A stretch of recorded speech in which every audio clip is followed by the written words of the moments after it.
திருப்பாவை 4వ பாசுரம். ஆழிமழை கண்ணா ஒன்று நீ கைகரவேல் ஆழியுள் புக்கு முகந்து கொடார்த்தேரி ஊழி முதல்வனுருவம்போல் மெய் கருத்து பாழியம் தோளுடை பற்பனாபன் கையில் ஆழிபோல் மின்னி வரம்புரி போல் நின்றதிறந்து தாழாதே சார்ங்க முதைத்த சரமழை போல் வாய உலகினில் பெய்திடாய் நாங்களும் మార్గై నీరాడ మగిలిందేలోరెంబావాయ్. మార్గై మాసం వేకువజామున ఆకాశం ఇంకా నిద్రపోతున్న వేళ భక్తి మనందరి గుండెల్లో మెల్లగా మేలుకొంటుంది. ఈ పవిత్ర సమయంలో ఆండాలమ్మవారు పాడిన తిరుప్పావై 4వ పాసురం మనందరినీ ఒక దివ్య దృశ్యంలోకి తీసుకువెళ్తుంది.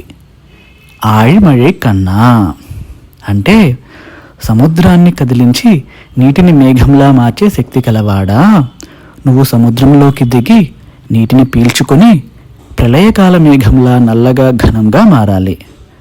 ఆకాశంలో ఆ మేఘం ఎలా ఉండాలి అంటే మెరుపులా మెరుస్తూ, విష్ణువు చేతిలో శంఖంలా గర్జిస్తూ, చక్రంలా తిరుగుతూ, శార్గధనుస్సు నుంచి విడిచిన బాణాల వర్షంలా వర్షాలు కురిపించాలి. ఆ వర్షం కేవలం నీరు మాత్రమే కాదు, అది ఒక ఆశ, అది ఒక జీవం, అది ఈ లోకానికే ఒక వరం.